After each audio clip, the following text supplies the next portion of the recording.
Good morning, everyone. It's August 24th, 2023. I just put up a short video. I just wanted to give you a quick clip again of the homelessness as a physical, mental reminder of what we're dealing down here with the homeless. And this is constant. It's going to get worse. One of the things I think you can understand, I put it up too because when you hear Julie's frustration from her video yesterday on trying to find a place to live, all the people that are looking for places, and there's more and more people on the streets every day for all different various reasons. And in the world we live in, there's far more reasons why we have more people on the streets today, not to mention the population is much bigger than it used to be years ago. We've got the fires, the floods, we've got, oh my goodness, we've got so many problems that are happening, and everybody's vying for the space and the students, and it's just a real mess. And it makes me angry. It makes a lot of people angry as well, that these big condo people think that that's the way to go. They just want to make all the money. And people are going to be losing their condos pretty soon too because of the mortgage rates going up and up. And this is another reason why we've got people out of their homes, because they can't afford their mortgages anymore. We've got people, students and young people living with their parents. Yes, that's another big problem.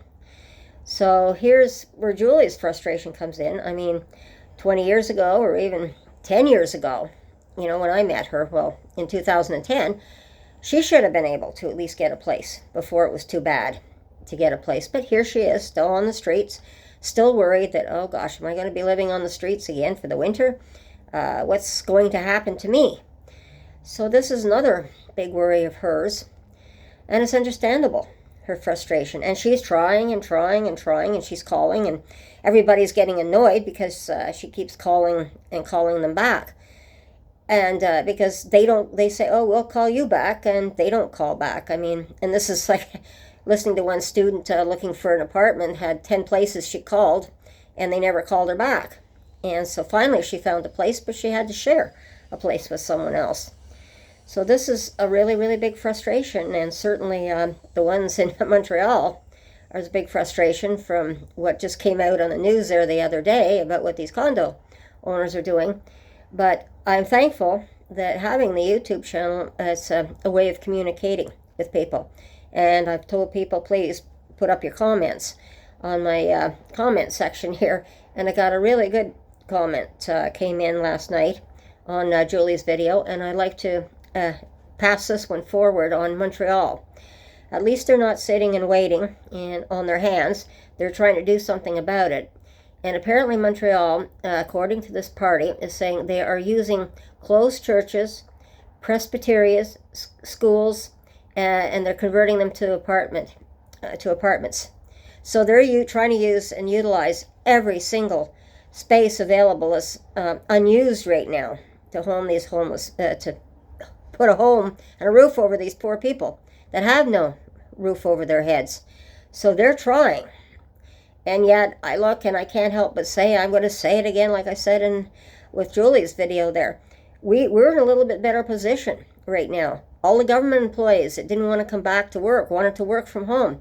We've got every empty government buildings right now. The first ones that are going to snap up those government buildings when they're put up for sale, the condo builders.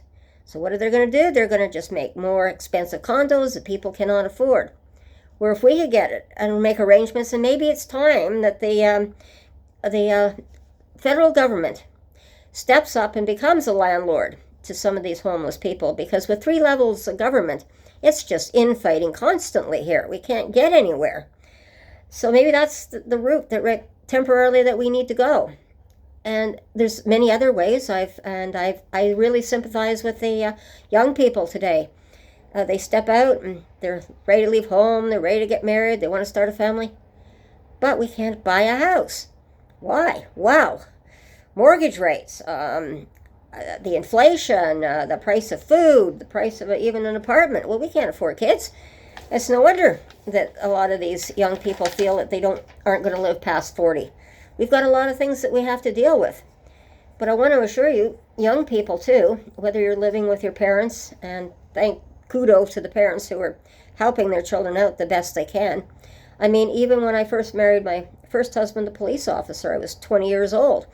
We were looking for a house, and even back then, like I said, he was making a decent wage because he was on a first-class constable salary, even for him, but we couldn't afford a place, and we ended up finding a place all right, but it ended up being a mobile home. And that was, and that cost us back then, I think we paid, it was between $8,000 to $9,000 for a two-bedroom, that mobile home at the time. And we didn't even have the down payment. And it was my parents that came up with $1,000 down payment just to get the mobile home. And even back then, they had a big thing about putting in the township had a big thing about putting in the sewage and everything else to these mobile home parks. But they were great ideas. They were wonderful. It was just a small little plot, but it was a separate unit. It was yours. And it gave you a little bit of privacy, but you weren't too far from anybody because the lots, of course, were close together. But it was a great starter home. So maybe that's something we should look into, starter homes again for young people who are starting up. It's just one suggestion I have. And then we have these tiny houses that we're building too, where we could easily house a single person or a homeless person in that. And some of these tiny homes are like one-bedroom units, and it would be just great just to have it like a bachelor to one bedroom. And maybe that's the way we have to go, because with a housing problem, it's not just money, funding, governments. We forget we've got shortages right across the board, building materials, tradespeople to do it all.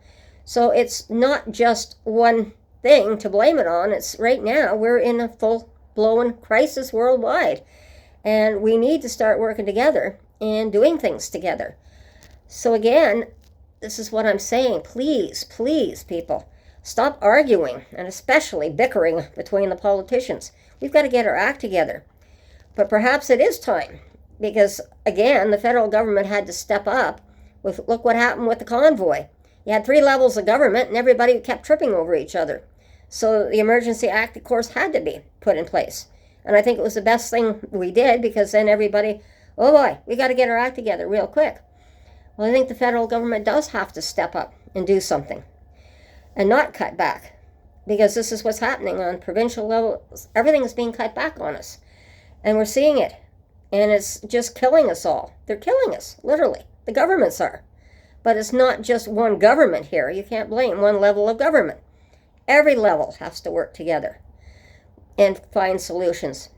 And right now, the quickest thing we could do is put a lot of people in those empty government buildings, because we do have security systems already in place in some of those buildings easily, where we could keep track of them. We just need to find people to put good teams in there to make sure that they're looked after for the winter, and see if we can come up with something over the winter, constructive. And everybody has to pitch in here. And we have wonderful volunteers that can pitch in and help too. And that's one of the things I've always said with the seniors. Like I said, I enjoy volunteering with my community here because I love my community. And I certainly don't hate the homeless, and I've told you that many, many a time. But please, we need to start working together and look at constructive ways. And one of the things, and that's why I brought up the mobile home issue, I'm looking at something, well, maybe an old idea. Maybe we need to revisit some of the old ideas that we had years ago and see if we cannot adapt them to today's standards and what we need for today. Wouldn't that be a wonderful thing, rather than fighting about what we have to do? So again, I appreciate you hearing me out, and thank you. And again, I hear Julie's frustration, and I hear everyone's frustration. So again, I'm just going to come on and try and give possible solutions to the things too. And thank you again for the person who texted me there and gave me that information on Montreal. That's another thing we can look into, because we've got so much empty space in here, whether it's some of these houses that we had the tax bill where the empty houses are being taxed, an extra tax on the property tax because they are being empty and not used. And then there's other times when the taxes are not paid, these properties automatically, the city gets the taxes for back taxes owed. Maybe we can use some of these properties. There's so many ways that we can use it. But for goodness sake, city council and provincial government and the federal government, stop fighting here.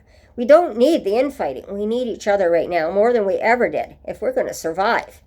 So again, thank you and take care, and we'll talk to you again soon. Bye-bye.